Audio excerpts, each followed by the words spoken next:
Kita masuk ke bab mujahadatun nafs. Apa arti mujahadah? Mujahadah dari kata jahada, yujahidu, mujahadatan, fa'ala, yufa'ilu, mufa'ala. Artinya apa? Bazlul juhud fi mukhalafatin nafs. Mengerahkan tenaga semaksimal mungkin untuk melawan kehendak-kehendak buruk dari dalam jiwa. Jam segini enaknya tidur atau ngaji menurut badan nih, tapi batin bapak maunya ngaji. Maka yang duduk sekarang itu bukanlah nafs yang ammarah, tapi nafs yang sudah mulai masuk ke gerbang mutmainnah. Baru gerbang pak, jangan senang dulu. Ya, an-nafs ini jiwa kita, sebagaimana sudah masyhur disebutkan dalam Al-Quran. Ada yang disebut innan nafsa, sesungguhnya jiwa. Ada yang apa? Ammarah, bukan amarah. Ammarah. Ammarah bahasa Arab artinya yukthirul amra, banyak nyuruh-nyuruh kepada apa? Bisu, dengan yang buruk-buruk. Jam 3 enaknya tahajud atau molor. Molor ya. Itu normal. Normal itu. Tapi mujahadatun nafs itu melawan sisi normal manusiawi, menjadi di atas itu. Yang gak pernah tidur, yang gak pernah capek itu siapa? Malaikat. Malaikat itu gak pernah tidur. Maka di saat seseorang melawan rasa ngantuknya, dia sedang menghidupkan sisi malaikat dalam dirinya. Karena dalam diri kita ada karakter nuriyah, karakter malaikat. Kalau mau makan, antum mau makan nih, normalnya orang kalau pagi-pagi jam 7, jam 8 lapar nggak? Terus antum shaim, puasa, malaikat makan nggak? Itu namanya mukhalafatun nafs, mencoba melawan kebiasaan diri. Biasanya makan, dia nggak makan. Jiwa itu level pertama namanya ammarah bisu.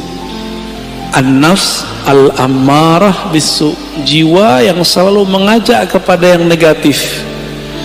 Enggak saya, enggak antum, sama. Mau ustadz, mau kiai, hatta wali, apalagi cuma wali murid ya. Hatta wali Allah itu ada an-nafsnya al-ammarah bisu dalam dirinya. Bedanya dia bisa meredamnya. Jadi jangan dikira para wali itu selamat juga dari an-nafs al-ammarah. Dia ada dalam dirinya, namun Allah mengizinkan untuk meredamnya. Ciri-ciri an-nafs al-ammarah, ide-idenya untuk berbuat yang rendahan itu lebih banyak daripada yang tinggi, yang bernilai. Keinginannya untuk berbuat yang buruk lebih banyak daripada keinginannya melakukan kebaikan. Itu ammarah bisu. Bahkan ammarah bisu ini lawan dari nafsul mutmainnah. Dia menjadi agen-agen maksiat. Kalau ada dia, maksiat tambah seru. Itu ammarah bisu. Sebenarnya itu diri kita sendiri ya. Jadi jangan dilihatkan ke orang, itu kita sendiri. Kalau dia agak baik dikit, dan menjadi an-nafs al-lawamah, jiwa yang lawamah. Apa arti lawamah? Lama yalumu lauman, mencela. lawamah yang banyak mencela dirinya, menyalahkan dirinya. Coba antum habis maksiat nyesel nggak? Habis nyesel nyalahin diri nggak? Atau nyalahin orang? Sama, nyalahin diri, nyalahin orang, berarti an-nafs al-lawamah. Ada penyesalan, lalu mengalamatkan penyesalan itu ke orang lain, ini gara-gara dia nih, gitu ya, atau ke diri sendiri. Kalau sudah bisa menyalahkan diri sendiri, berarti sudah lolos dari nafsul ammarah masuk ke nafsul lawamah. Dari nafsul lawamah sudah di ujungnya, karena sudah bisa memandang bahwa diri kita lah yang bermasalah. Ciri-ciri nafsul lawamahnya belum bisa disembuhkan kalau maksiat, kalau salah selalu menyalahkan orang. Ini kena handphone nih, ini karena musik nih, musik yang disalahin. Kan baru muncul kemarin ada artis mau hijrah, mau tobat, yang disalahin gitarnya, yang disalahin dia, yang maksiat yang disalahin musiknya. Musik itu awal pembuka maksiat. Masya Allah, saya nggak bela-bela musik juga karena saya nggak bisa main musik, tapi kalau dia menyalahkan musik berarti dia belum menyalahkan dirinya sendiri. Yang disalahkan diri kita sendiri. Anda mau tanya sama antum, lebih berbahaya musik atau smartphone? Penyebab maksiat. Lebih banyak maksiat yang ada di smartphone yang antum pegang itu atau musik? Cuma karena dia kena musik, banyak lawan jenis yang suka sama dia, lalu dia tergoda, yang dia salahkan musiknya. Ada kok orang main musik gak tergoda, malah gak laku-laku juga ada. Jadi gagal karena belajar tazkiyatun nafsnya tidak benar. Belajar tazkiyatun nafsnya ala hawa nafsu yang baru. Jadi belajar tasawufnya tidak dengan cara ulama ahli tasawuf, tapi dengan cara ulama yang mengharamkan tasawuf. Akhirnya begitu jadinya. Ya, terjadilah yang antum tonton beberapa bulan ini. Rame nggak? Rame, ya. Berarti ada yang masalah dalam dirinya, ada masalah dalam gurunya, karena tidak bisa mengarahkan. Jika engkau ingin menyalahkan orang, salahkan diri sendiri. Kita kalau maksiat nggak usah salahkan orang, kita yang masalah. Baik. Nafs berikut apa? Udah lawamah, naik ke mulhamah, fa'alhamaha fujuraha wa taqwaha. Setelah Allah menyempurnakan jiwa, maka Allah mengilhamkan kepada jiwa bahwa di dalam dirimu, hai jiwa, ada fujur dan takwa. Ini banyak yang salah terjemah ayat, dikira Allah lah yang membisikkan kepada jiwa keburukan dan kebaikan. Bukan. Coba perhatikan ayatnya, fa'alhamaha fujuraha. Lalu Allah mengilhamkan, memberitahukan kepada jiwa sifat buruknya ini loh, dan takwaha, sifat baik kamu ini. Bukan terjemahannya Allah lalu membisikkan supaya dia berbuat baik atau berbuat buruk, nggak begitu ya. Ini ada fi di dalamnya, fa'alhamaha fujuraha wa taqwaha. Ada satu riwayat yang masyhur di kitab-kitab, cuma sayang setelah diteliti Imam Suyuti, Imam Ibnu Jauzi, riwayatnya dhaif, tapi maknanya sahih sesuai dengan ayat-ayat ini, bahwa dahulu kala awal Allah menciptakan nafs jiwa. Ini riwayat didhaifkan, emang dhaif, setelah saya teliti dhaif, Tapi riwayat ini saya masukkan ke Israiliyat. Kalau masuk ke Israiliyat kita boleh cerita, ya. Tatkala Allah menciptakan nafs, lamma khalaqallahu nafs, ketika Allah menciptakan jiwa, maka Allah bertanya, man ana wa man anta, aku siapa, kamu siapa? Apa kata jiwa? Anta anta, ana ana. Apa kata jiwa? Ente ente, ane ane. Jadi yang suka ngomong gua, saya, itu sifatnya nafs. Jujur, suka nggak ngomong saya, menurut gua? Seneng nggak? Seneng ya? Kok dia nggak menghargai saya? Gitu. Pernah ngalamin gitu nggak? Ya. Kok dia nggak menghargai aku? Ada perasaan begitu dalam berinteraksi? Berarti nafsnya lagi on, Pak. Lagi on itu. Ditanya lagi, man anta wa man ana, siapa kamu, siapa aku? Sama jawabannya, aku, engkau. Makanya sifat egois itu sifatnya nafs, bawaan nafs. Jadi nafs ini itu dulu pernah Allah Subhanahu wa taala celupkan kepada bi'ruz zulumat, ke dalam kegelapan syahwat. Masing-masing kita punya, Pak. Walaupun soleh-soleh ini kayaknya, berjenggot, berkopiah, bergamis, bersarung, nafsu kita sama-sama jelek. Mau saya, mau antum sama. Ya, jadi nggak usah putus asa ya, biasa aja.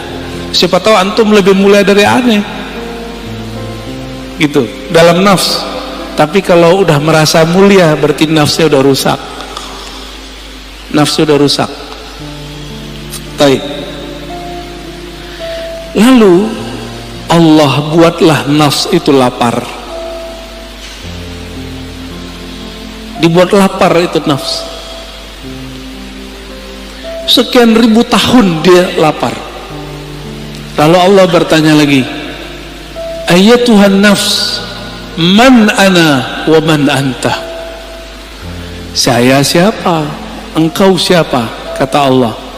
Barulah nafs itu merasa butuh. Apa kata nafs?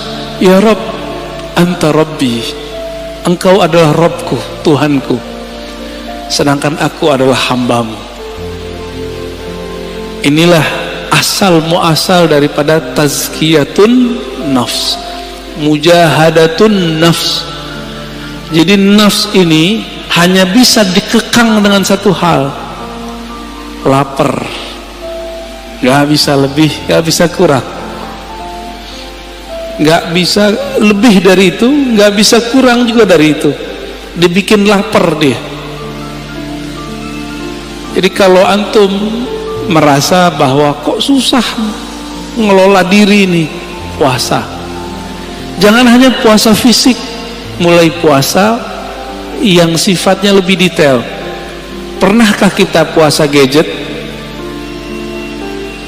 Pernahkah kita puasa ngomong yang buruk-buruk? Jangan puasa ngomong nggak ngomong sama sekali. Puasa tidak ngomongin orang, bisa nggak? Pernahkah kita puasa tidak memikirkan dunia? Syekh Abdullah Faiz Ad-Dagestani An-Naqsyabandi itu kalau beliau terpikir dunia, beliau tobat mandi wajib, mandi tobat. Ada orang begitu, Pak. Kalau kita baru bangun tidur ingat dunia nggak? Nyari handphone, bener. Antum bangun tidur gak nyebut nama Allah, Allah cemburu. Untung masih dikasih nyawa bangun subuh. Alhamdulillahirabbil alamin. Baik. Itu an-nafs al-mulhamah. Allah ngasih tahu kepada jiwa, di dalamnya ada fujur, kekejian, kehinaan, syahwat yang meledak-meledak, dan juga ada taqwaha, ada nilai baiknya. Maka sampai nanti, sampai kita mati, ini gak akan selesai. Walaupun sudah naik jadi nafsu mutmainnah. Maka jangan pernah merasa aman dari diri kita. Saya nggak pernah merasa diri saya aman. Apalagi udah sok-sok suci, doain orang lupa doain diri sendiri. Aku doakan kalian husnul khotimah, dia lupa sama dirinya sendiri. Baru tobat dari musik, udah sok menggurui orang lain. Dia belum tobat daripada egonya. Baru hijrah beberapa bulan udah berani menggurui orang lain, lupa menggurui dirinya. Lalu melihat orang lain yang melakukan hal masa lalu dia dengan pandangan hina. Kita agak sedih dengan orang-orang begini, ya. Sedih dengan diri kita sendiri. Kok kita mau juga nonton orang begitu, ya. Baik. Inilah gerbang mulhamah. Jika dia sudah mengenal sisi buruknya dan juga mengenal sisi baiknya, kira-kira kalau orang berakal ngikutin yang mana? Karena dia sudah tahu di dalam dirinya ada sisi buruk, dia tidak menyesali putus asa kalau terjebak pada maksiat. Emang dari sononya udah begitu. Fa'alhamaha fujuraha wa taqwaha. Memang karakternya nafs ini begitu. Dia mengikuti yang rendah-rendah, fujur. Ada yang halal, maunya yang haram. Emang begitu kita. Maka Bapak Saudara makan Allah, kalau kita sudah tahu, coba lihat filosofinya. Kenapa Allah tidak pertama kali mengatakan fa'alhamaha taqwaha wa fujuraha, tapi yang dimulai apa? Fujur dulu baru taqwa. Walaupun secara bahasa Arab wow itu artinya setara, tapi secara makna apa kata Imam Syafi'i? Ibda bima bada'ahu Allah. Imam Syafi'i itu kalau ketemu ayat susunan, maka beliau mengatakan mulailah memperhatikan dari mana Allah memulai. Itulah rahasianya, bahwa orang itu pasti muncul dulu fujurnya, kekejiannya. Jangan-jangan saya lebih keji daripada antum, kan nggak tahu juga. Jangan-jangan yang berbicara ini lebih hina daripada yang mendengarkan. Tapi jangan putus asa. Allah itu ngasih tahu bahwa diri kita hina. Kalau kita terjebak, jangan putus asa. Kita punya sisi yang takwa, disebut tobat, gitu. Maka orang-orang yang bertobat dari masa lalunya dengan menyalahkan dirinya sendiri, tidak menyalahkan orang lain, lalu mentazkiyah dirinya, membersihkan dirinya, baru kemudian membicarakan yang lain. Orang ini sudah mulai naik ke makom berikutnya, an-nafs al-mutmainnah, jiwa yang tenang. Lalu bagaimana cara supaya jiwa itu bisa dibersihkan? Maka kita katakan mujahadah itu nama sekolahnya, kurikulumnya namanya tazkiyatun nafs. Bisa bedain. Tasawuf itu nama kampungnya. Jadi tidak ada namanya tazkiyatun nafs kalau tidak bertasawuf. Nggak akan ada, Pak. Oh, ini sudah ada sebelum tasawuf. Iya, tapi itu spiritnya tasawuf. Tazkiyatun nafs itulah yang disebut dengan taubah. Tazkiyatun nafs itu disebut dengan taubat. Dimulai dengan tazkiyah nafs itu dengan cara puasa, taubat, ya, taubat dari dosa. Jadi kalau kita turunkan tasawuf, mujahadatun nafs, apalagi tazkiyatun nafs, begitu modelnya. Jadi kalau ada orang mengajak kajian tazkiyatun nafs tapi tidak memulai dengan tasawuf, gimana kurikulumnya? Pasti ada halalnya, pasti ada kelemahan-kelemahannya. Kayak gitu modelnya. karena nggak tahu petanya tadi. Dimulai dari jiwa yang 4, ammarah, lawamah, mulhamah, baru masuk mutmainnah. 4 aja udah cukup dulu sebelum yang 3 yang lain. Jadi taubat itu bukan saja dengan cara mencela maksiat kita. Taubat itu dengan cara tazkiyah, itu pertama. Lalu tahliyah yang kedua. Apa arti tazkiyah? Membersihkan diri dari yang kotor. Kita kalau mau sholat, tubuh kita kotor, kita langsung sholat atau mandi dulu? Mandi itu namanya tazkiyatun nafs.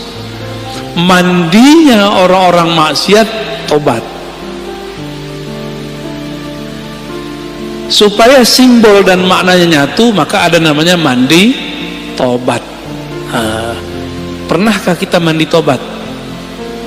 Maka mulai pagi ini coba Bapak sekali sehari niat kalau mandi itu mandi tobat. Mau ngamalin? Ya, jadi ketika kita mandi, kalau mandi tobat berani nggak pakai celana? Maka pakai kain basahan.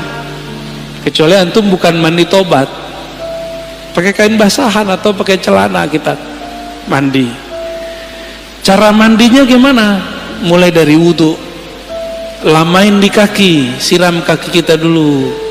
Udah siram kaki, mulai pundak, baru kepala. Niatkan, ya Rob, ampuni dosaku, jadikan dosaku hanyut seperti hanyutnya daki-daki di badanku dengan air ini. Dalam hati kita ngomong. Itu cara mandi tobat. Dulu mandi tobatnya cuma diajarkan di surau-surau, zawiyah-zawiyah. Ini sekarang kita bagiin aja lah, ya. Lama amat antum mau jadi orang bener. Kita juga lama mau jadi orang bener. Dulu harus ngaji dulu, sama-sama belajar bener kita, ya. Mau ngamalin ya, sama-sama kita amalkan mandi tobat. Bid'ah itu Ustaz, ya makan aja tuh bid'ah itu. Ini udah diamalkan banyak ulama. Dari mana dalil mandi tobat, teman-teman? Orang masuk Islam mandi nggak? Dianjurkan mandi nggak? Bener. Maka ada mandi dari kafir masuk Islam. Dari situ ulama kita ngambil, kita sudah Islam, melakukan maksiat, udah tahu lebih gede nggak dosanya? Lebih gede dosanya. Maka secara batin lebih kufur. Masuk lagi ke ranah iman, kita mandi lagi. Dari situ dalilnya, ya. Jadi mandi tobat bukanlah bid'ah. Mandi tobat adalah sesuatu yang lebih sunnah daripada mandinya orang kafir masuk Islam. Orang kafir masuk Islam wajar, dia tadinya kafir, sekarang masuk Islam. Kita ini sudah Islam, tapi melakukan kerjaan orang-orang kafir. Lebih kufur nggak? Lebih wajib nggak kira-kira mandi tobatnya? Menurut saya itu lebih wajib, ya. Coba mandi tobat. Ini amalan para wali Allah. Para wali Allah itu, teman-teman, sahabat-sahabat karena Allah, amalan intinya itu tobat. Tobat itu adalah praktek tazkiyatun nafs. Ini ada orang ngaji tazkiyatun nafs tapi nyalahin ini, nyalahin itu nggak benar tazkiyatun nafsnya. Kalau mau jadi diri kita benar, orang lain benar, mulai dari tobat. Tobat itu isinya apa?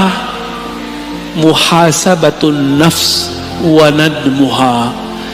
Menghitung-hitung kesalahan diri lalu menyesalinya. Maka Nabi berkata, an-nadamu taubah. Hadis sahih. Yang disebut taubat itu kamu menyesali. Bagaimana mungkin menyesalinya kalau tidak pernah menghitung kesalahan diri sendiri? Pernah nggak ngitung kesalahan kita? Yang ada kita ngitung kesalahan orang, kesalahan gitar, kesalahan musik lagi yang disalahin, orang teman lagi yang disalahin. Itu di luar nggak ada. minum khamar itu tua, kalau nggak diminum nggak masalah kan? Masalahnya antum minum itu aja.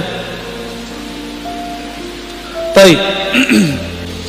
Tasawuf dalamnya apa? Mujahadatun nafs. Dalamnya lagi apa? Tazkiyatun nafs. Inti tazkiyatun nafs apa? Taubat. Ciri-ciri orang tobat, dia suka mencari kesalahan dirinya sendiri, bukan kesalahan orang lain, apalagi kesalahan kelompok lain. Paham? Apalagi kesalahan thariqat lain, manhaj lain. Kalau di dunia kerja, ciri-ciri orang yang sudah tobat, pribadi tobat, dia kalau ada kesalahan dalam pekerjaan tim tidak suka menyalahkan kawannya, tapi dia suka menyalahkan dirinya sendiri. Makanya kemudian prinsip-prinsip agama ini sudah menjadi sistem dalam perusahaan-perusahaan. Ada namanya report, benar. Report, laporan harian, laporan mingguan, laporan bulanan, laporan tahunan, benar. Itu namanya muhasabah. Jika orang-orang sekarang bekerja untuk dunia pakai prinsip tobat, kenapa untuk akhirat tidak menggunakan prinsip tobat? Jika ada perusahaan tidak menggunakan sistem report, kira-kira dia punya kemajuan nggak masa depan? Nggak ketahuan dia maju. Dia ngerasa maju tapi nggak maju-maju. Samalah kira-kira begitu. Jika seorang jiwa, suatu kelompok sibuknya dengan kesalahan orang, tidak sibuk dengan kesalahan diri sendiri, spiritualnya nggak naik-naik. Ya, jumlah orangnya bisa tambah banyak, tapi jiwa mereka tidak berkualitas. Di dalam Al-Quran Allah berfirman, wajahidu fillahi haqqa jihadih, dan berjihadlah, bermujahadalah, ya. Mujahidu artinya bermujahadahlah fillah. Jadi ada dua, jihad itu fi sabilillah, sedangkan mujahadah fillah. Bisa bedain? Jihad di jalan Allah, kita sedang memperjuangkan agama Allah, itu jihad fi sabilillah. Tapi kalau kita sedang melawan diri sendiri, itu namanya jihad fillah. Jihad mengalahkan diri, memenangkan Allah, itu namanya surat Al-Hajj ayat 78. Ini dalilnya kita.